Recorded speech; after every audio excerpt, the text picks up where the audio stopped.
Sir, আজকে দেখছি আপনার ভীষণ মন খারাপ। চলুন একটা গল্প শোনাই। যখন আমার ভীষণ করে কষ্ট হয়, আমি তখন এই কথাগুলো নীরবে শুনি। ধরুন আপনার খুব অসুস্থ মনে হচ্ছে, কেমন জানি শূন্য শূন্য লাগছে, ক্লান্তি লাগছে। তখন আপনি একজন ডক্টরের শরণাপন্ন হইলেন। ডক্টর আপনাকে অনেকগুলো রিপোর্ট দিল। আপনি পরীক্ষাগুলো করে রিপোর্টগুলো ডক্টরের হাতে তুলে দিলেন।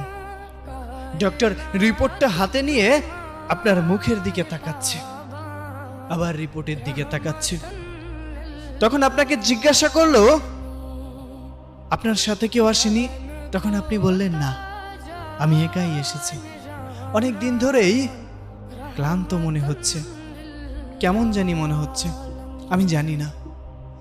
তখন ডক্টর অনেকটা মলিন মুখে বললেন, হয়তো আপনাকে এই কথাটা বলা উচিত হবে না, কিন্তু তারপরও যেহেতু আপনার সাথে কেউ নেই, আপনাকেই বলতে চাই।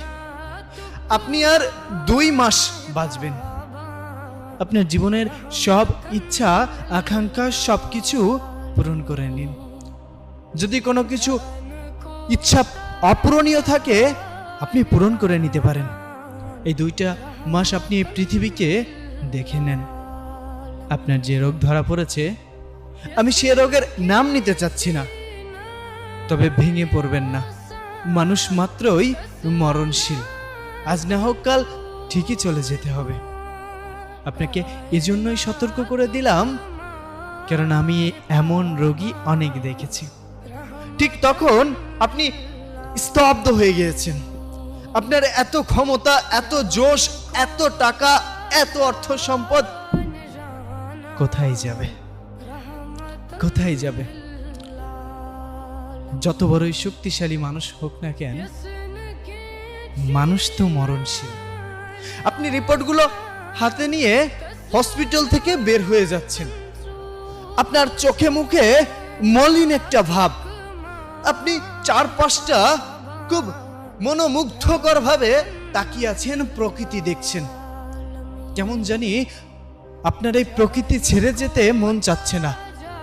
আপনার ভীষণ কষ্ট হচ্ছে, দম বন্ধ হয়ে যাচ্ছে। আপনি বাসায় গেলেন। বাসায় যেতে অনেক দেরি হয়ে গেল। তখন প্রতিদিনের মতো আজও বাবা বলে উঠলো, দেখো তোমার গুণধর ছেলে এসেছে, নাও এখন হাত পা ধুয়ে খাবার দাও, খেয়ে আবার বের হোক।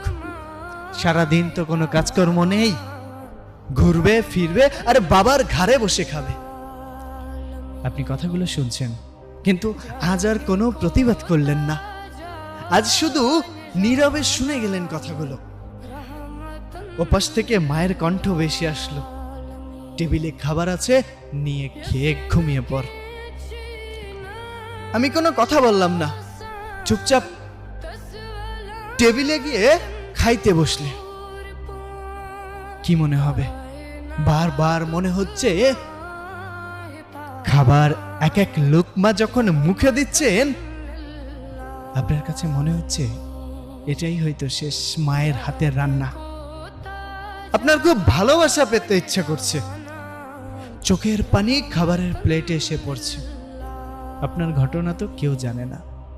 হঠাৎ করেই আপনার কানে ভেসে উঠলো প্রতিনিয়ত সেই আজানের ধ্বনি। আপনি খাবারটা শেষ করে দৌড়ে চলে গেলেন নামাজ পড়তে। নামাজ শেষ করে বাহিরে আসলেন। বাসায় এসে ঘুমিয়ে পড়লেন।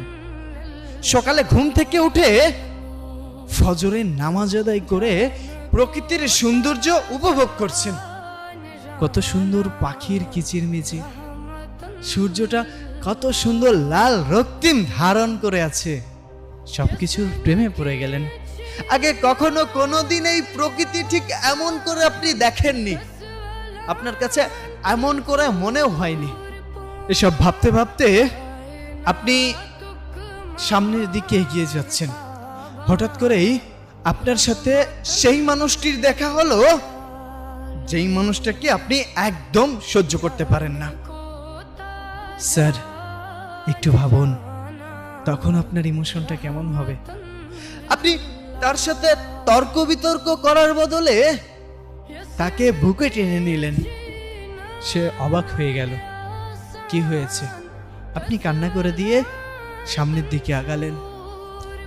পথে ঘাটে যেখানে যার সাথে দেখা হচ্ছে আপনি সালাম প্রদান করছেন। আপনি হঠাৎ করেই দেখলেন রাস্তার পাশে একটা কুকুর শুয়ে আছে। আপনি দোকান থেকে একটা রুটি কিনে এনে নিজে হাতে ওই কুকুরটিকে খাওয়াচ্ছেন। অথচ এভাবে কখনোই আপনি প্রকৃতির প্রেমে পড়েননি। আপনি এই পৃথিবী, এই দুনিয়া, এই সৌন্দর্য ছেড়ে আপনি কোথাও যেতে চাচ্ছেন না, কিন্তু যেতে হবে। আপনি আস্তে আস্তে দুর্বল হয়ে পড়ছেন। আপনি আস্তে আস্তে মানসিকভাবে ভেঙে পড়ছেন শারীরিকভাবে। আপনার বাসা থেকে কিছুটা বুঝতে পারলো। বৃদ্ধ বাবা আপনাকে ডেকে নিয়ে বলল, বাবা কি হয়েছে তোর? এখন আর আগের মতো তর্ক করিস না। যে খাবার নিয়ে সারা দিন অভিযোগ করতিস, এখন যে খাবার দেয়া হয় সেটাই চোখ বন্ধ করে খেয়ে নিস। কি হয়েছে তোর? তখন আপনি চিৎকার করে দু চোখের পানি ছেড়ে দিয়ে বাবাকে জড়িয়ে ধরলেন। কেমন লাগছে? কষ্ট লাগছে? আপনার কান্না দেখে রান্নাঘর থেকে দৌড়ে এসে আপনার মা আপনাকে জড়িয়ে ধরল। বাবা কি হয়েছে তোর? আপনি মলিন মুখে বললেন, মা